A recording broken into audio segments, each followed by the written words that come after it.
Assalamualaikum warahmatullahi wabarakatuh. Untuk siswa-siswi dimanapun kalian berada, Pak Singgi ingin menyapa dulu yang pertama.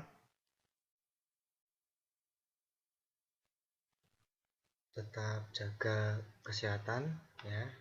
Yang kedua, tetap berada di rumah.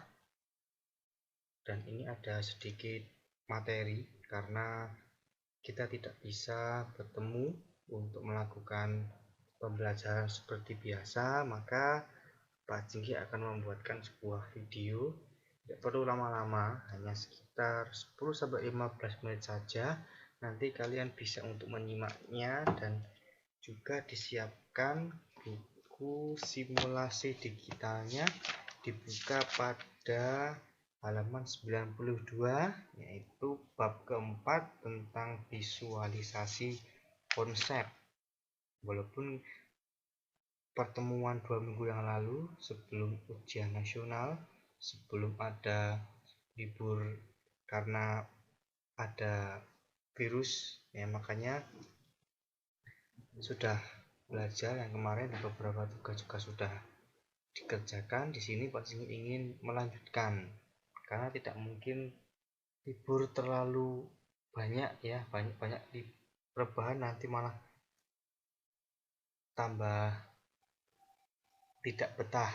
Itu ya, nanti bisa sambil duduk, sambil baring, sambil maem ya boleh, sambil apa yang mengerjakan tugas jalan ya boleh, tidak apa-apa, ini bisa disambi, yang penting nanti disimak saja. Dan jangan lupa di video kali ini nanti ada presensi online, nanti Pak Singgi tulis di kolom komentar, nanti kalian bisa untuk ngeklik ya, klik tautannya atau klik linknya nanti untuk ngecek bahwa oh ini sudah buka YouTube, ini sudah absensi. Nah, itu sebagai bukti saja ya. Yang penting kalian harus belajar karena memang tugas dari sekolah. Untuk Bapak Ibu guru tak terkecuali dengan Pak Singgi juga mempunyai tanggung jawab untuk memberikan materi selama kalian berada di rumah. Oke, itu yang pertama. Dan yang selanjutnya kita akan langsung masuk ke videonya karena sudah Pak Singgi siapkan juga untuk materi yang pertama, ke pengertian presentasi video ya. Walaupun kemarin sudah, tapi ini ada sedikit pengulangan saja.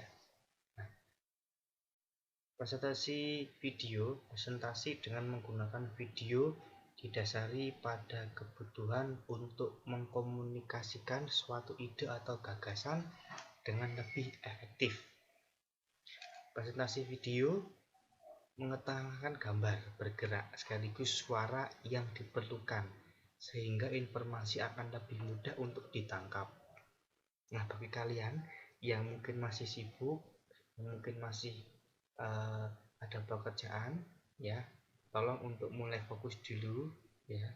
Walaupun disambi boleh saja, tapi harus juga menyimak. Nanti kalau nggak menyimak, nanti malah jadi hilang semua, hanya masuk ke telinga kiri, keluar lewat telinga kanan. Nah, hanya lewat saja, jadi tidak ada materi yang bisa kalian pahami. Sambil dibuka buku simulasi komunikasi digitalnya di halaman 94. Ini yang pertama.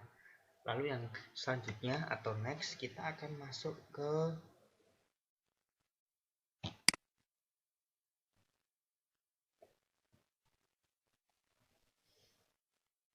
pengertiannya. Ini dibagi menjadi dua ya, berdasarkan pada dasarnya presentasi video terdiri atas yang pertama, video proses yang pengambilan gambar dilakukan dengan kamera video, baik yang terpasang pada telepon genggam dan perangkat gadget lainnya, maupun pada kamera khusus untuk perekaman video, termasuk camcorder. Nah, yang kedua, screen recording yang pengambilan gambarnya menggunakan lensa yang terpasang pada laptop atau webcam yang sengaja dipasang untuk perekaman gambar. Di sini Pak Singgi menggunakan perekaman gambar, ya, screen recording, walaupun tidak bisa melihat wajahnya Pak Singgi karena memang untuk kualitas dari screen recording yang menampilkan gambar untuk yang membuat video itu kurang bagus. Nanti kita akan coba bandingkan ya. Ini yang pertama, ini Pak Singgi buat yang sederhana dulu.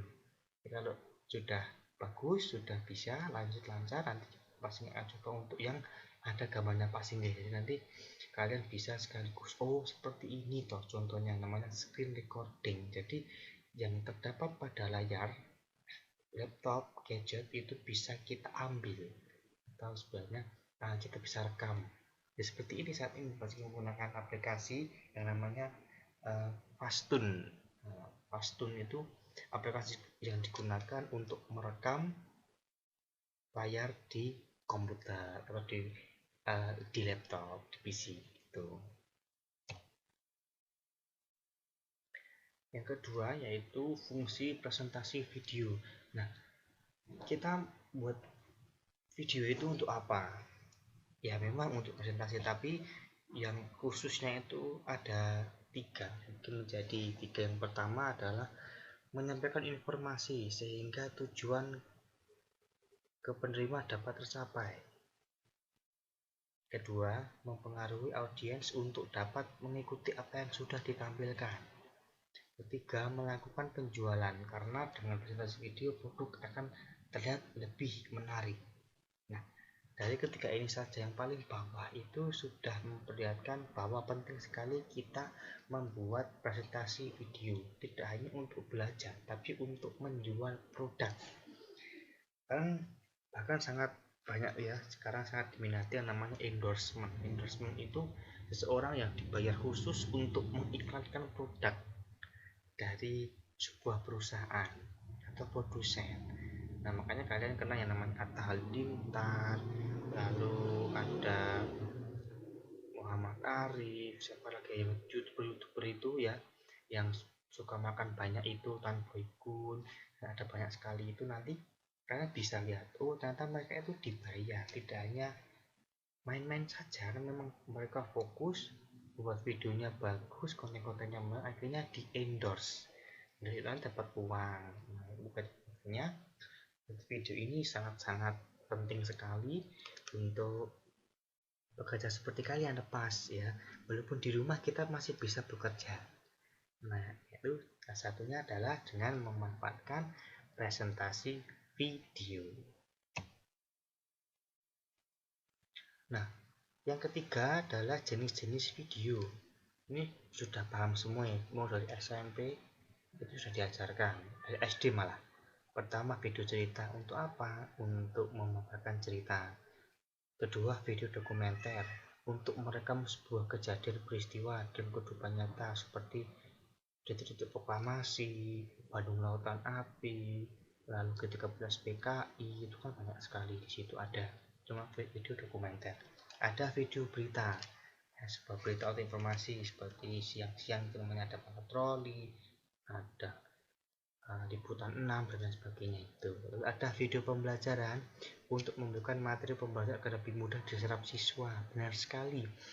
Ini selama masa distancing ya, atau libur, walaupun bukan libur yang menyenangkan karena liburnya untuk tidak terkena penyakit, anak-anak pasti itu sudah sering sekali ya mendengar ada banyak aplikasi di ruang guru, ada Google Classroom, ada Edmodo, ada video YouTube seperti Pak Singgi ini, ya ini digunakan untuk belajar agar apa? Agar mudah diserap oleh siswa.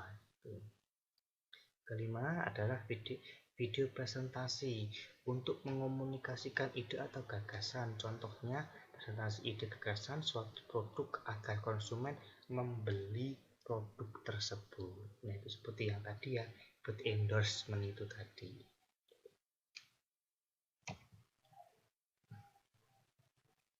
Nah, di sini ada sisi presentasi video. Yang pertama ada untuk mengomunikasikan ide, kedua menunjukkan solusi, ketiga mengomunikasikan produk dan jasa, dan yang keempat menunjukkan cara kerja. Nah, di sini walaupun pada halaman 95 itu ada satu lagi, yaitu sisi presentasi video produk barang jadi. Nah, itu ada sampai 10. Jadi nanti pasti pilih yang atas atau yang 4 saja. Ini untuk yang umum. Jadi kita membuat presentasi video itu cirinya adalah mengomunikasikan ide, ingin membagi informasi tentang ide yang kita punya. Lalu kita untuk yang kedua untuk menunjukkan solusi, bagaimana ya solusinya. Nah, makanya dibuatlah presentasi video. Keempat, yang ketiga mengkomunikasikan produk dan jasa, ya biasalah untuk iklan. Nah, yang keempat menunjukkan cara kerja. Nah, selama masa di rumah ya, kalau tidak boleh bekerja, tidak boleh berkumpul banyak orang ya, itu pemerintah sudah sering sekali ya, atau bahkan banyak membuat sebuah video bagaimana cara cuci tangan yang baik, bagaimana cara memakai masker yang baik, bagaimana menghindari kerumunan agar